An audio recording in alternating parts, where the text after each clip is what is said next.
aišku, po didelių iššūkių, po didelių išmokų dažnai kyla klausimas, ar bus laiku išmokėtos išmokos, ar draudimo organizacija Savidraudos fondas liks Lietuvoje, kiek sulaukėme ir Pabaltyje tų pačių klausimų.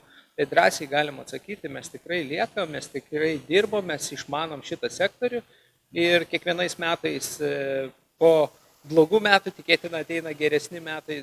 Čia yra toks sektorius po atvirų dangum, kur negali sumodeliuoti orų, prognozių, tačiau apie pasitraukimą ir išėjimą net nėra kalbos. Mūsų yra tikslas didinti apimtis ir dar labiau plėsti, kad žemdirbiai galėtų naudoti šitam paslaugom.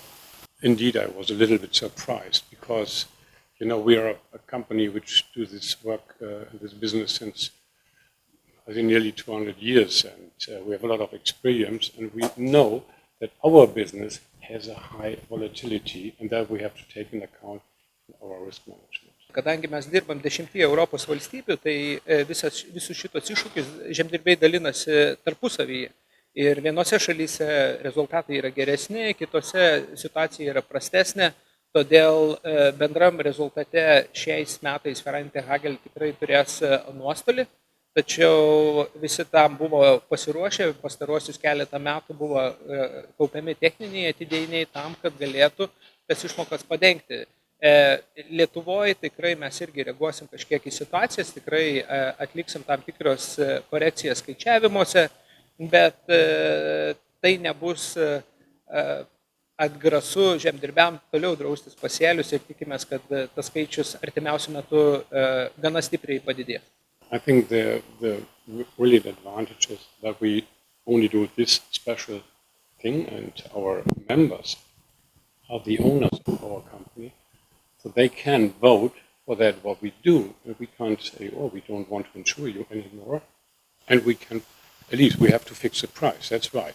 But we are insuring, and we have only this special crop insurance, and that we are doing. Žemės ūkis tikrai rizikingas verslas ir tie klimato kaitos pokyčiai vis dėlto žemės ūkiai yra pirminis sektorius, kuris patiria tuos nuostolius ir mato, kaip klimato kaita gali koreguoti viso verslo modelį. Todėl visi puikiai suprantam, kad kiekvienas iš mūsų, norėdamas įsigyti produktus, norime turėti, kad ta kaina būtų prieinama, priimtina, todėl ta žemės ūkis verslas ir yra subsidijuojamas Europoje ir daugelį pasaulio šalių tam, kad galutinis vartotojas nenukentėtų. Ir matom, kad tas fabrikas yra po atvirų dangum ir žemdirbiai negali žinoti, nuo kurios rizikos šiais metais reikia saugotis, kadangi praėjusiais metais vyravo išgulimo problemos, sakykime, liūties padariniai, šiemet matom krušos, šalnos, panaudojam 7 rizikas iš 8, tai yra labai didelis kiekis ir matom, kad tas klimatas ekstremalėja. Tai manau, kad tas prieinamumas yra didelis, valstybės parama irgi yra argumentas žemdirbiam naudotis, bet iš kitos pusės valstybė turi irgi instrumentą, kaip suvaldyti ir turėti savo tvarius finansus, kadangi daugelis sektorių turi vienokių ar kitokių rūpesčių, iššūkių, tai prisidėjimas ir solidarumas kartu su žemdirbiais, skatinant juos saugoti savo pasėlius ir prisidėti per draudimo įmokų kompensavimą, tai yra instrumentas, kuris yra skatinamas ne tik tai Lietuvoje, tai yra visose didžiojoje dalyje Europos ir didžiojoje dalyje pasaulio. Ten, pavyzdžiui, Amerikos žemės ūkyje 80% draudimo įmokų kompensavimo yra kompensuojama draudimo įmokų iki 80%. Tai žemdirbiai tikrai jaučiasi tada stabilus ir jų verslas nenukenčia. O jeigu tu kiekvienais metais patyręs vienokių kitokių nuostolių galvoja apie pasitraukimą, tai tikrai tai yra labai sudėtinga ir klausimas yra, kaip aš sakau, mes turim 2 pagrindinius resursus – maistą ir vandenį. Tai tikrai reikia sugebėti ir mokėti jį saugoti.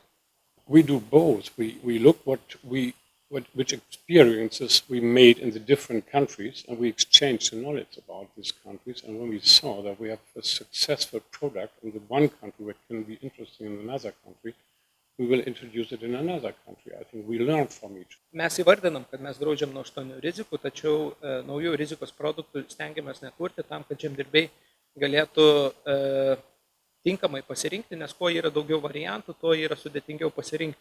Todėl mes dabar atskiras atskirus rizikų požymius stengiamės integruoti jau į esamas rizikas. Ir ką galiu pasakyti, esam tik tai dėkingoje situacijoje, kadangi esam šiek tiek šiaurinė šalis, tai didžiausios problemos visos ateina iš pietų šalių ir mes jom visada galim būti pasiruošę, perimant kitų šalių patirtį, kad tas rizikas turėsim ir būsim ir galėsim įgyvendinti, įvertinti, įgyvendinti ir plėsti tą rinką, sakykime, ir kad žemdirbiai nepatirtų tų nuostolių dėl konkrečių vienokios ar kitokios rizikos.